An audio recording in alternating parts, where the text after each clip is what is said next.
Hey guys, it's Gianna, Midwife here. I wanted to do a video to talk all about midwives. What is midwifery? What are midwives? Where do we work? How do you become a midwife? There's a couple of different routes and paths to becoming a midwife, so I wanted to share that and end with explaining why I chose to be the type of midwife I am. So let's get into it.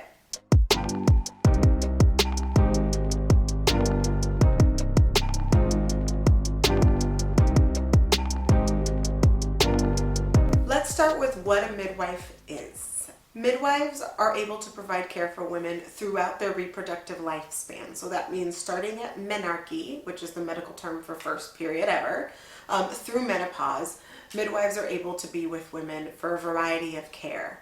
We work in a lot of different settings. We can work in hospital settings, clinics, community settings, home settings. So wherever women are, we can provide care. However, most midwives specialize in pregnancy, birth, and the postpartum period. And that's mainly because we receive specific training on normal pregnancy and normal birth and how to support women during that process. In addition to pregnancy and postpartum work, we can do gynecological procedures and exams, your well woman exam, your pap smear, STI counseling and testing, birth control counseling and procedures and insertions. Midwives can even be trained to do more advanced procedures, more advanced gynecological procedures, or get specialties and certifications such as surgical first assist, or infertility or family planning. So there's a variety of things that midwives can obtain further specialty in. Whatever setting a midwife works in, with whatever thing she focuses on, a big difference between the midwife model of care and the obstetric or physician-led model of care is that we look at women as a whole person. We tend to look at where she is at this point in her life, what things she's dealing with spiritually, emotionally, mentally, as well as the physical aspects that she's presenting to the office with.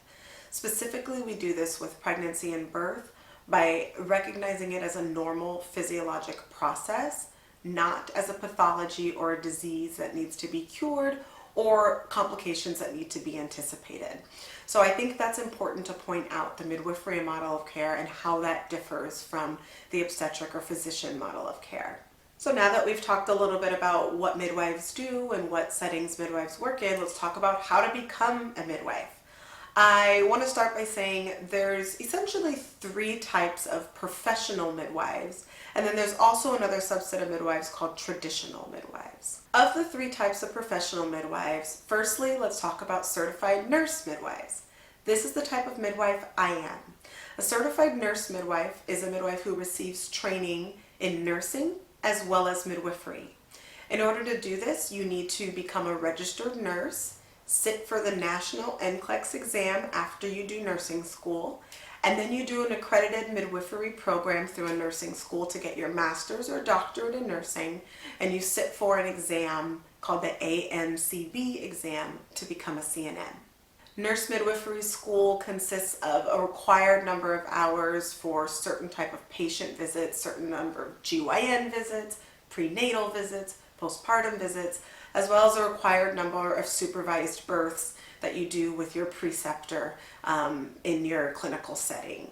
After doing all of your coursework, all of your clinical hours, required visits, and required births, then you're able to sit for the AMCB exam, you pass it, and you are a midwife. You are a CNM.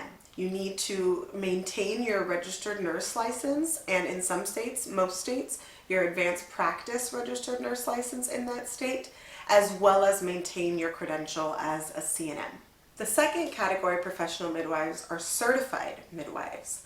A certified midwife is a midwife who receives training in midwifery after completing a first degree. That is not nursing.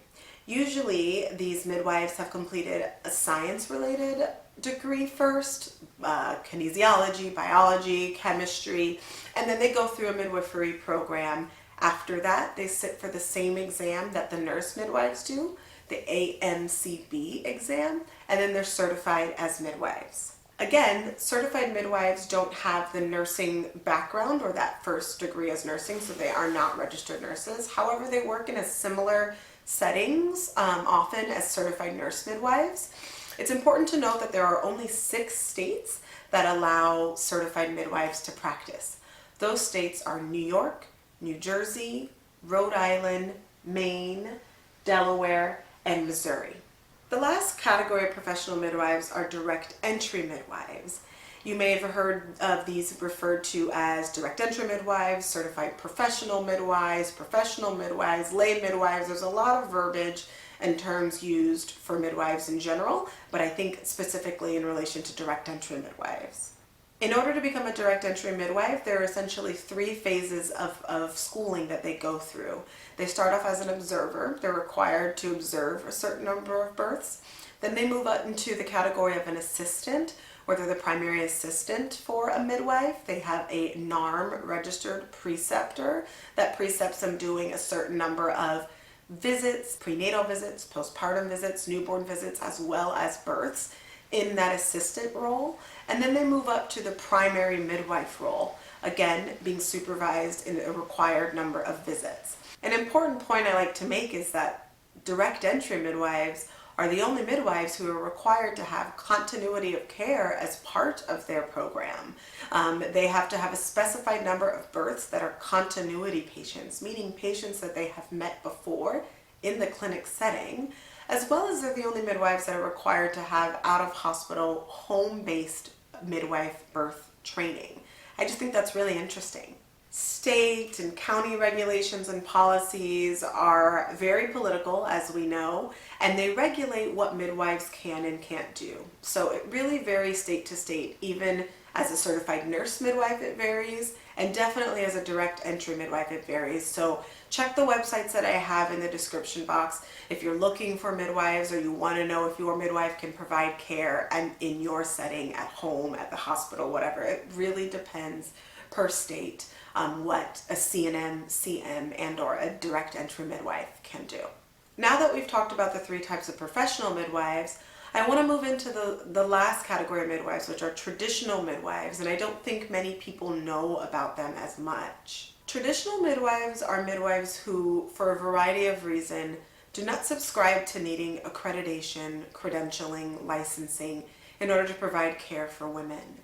These are midwives that have been around for centuries, providing community-based care in settings, mainly home and community settings, for women who belong to very tight-knit communities. When talking about traditional midwives, I'm referring to communities that have very strong religious, spiritual, social-cultural ties that impact the way everything is done in those communities. Such communities might include the Hasidic Jew communities in certain areas, Mennonite and or Amish communities, certain native or indigenous populations. So midwives who work in these roles, again, they do not ascribe to accreditation, credentialing, and the community, the women and families in that community don't really look to that or require that.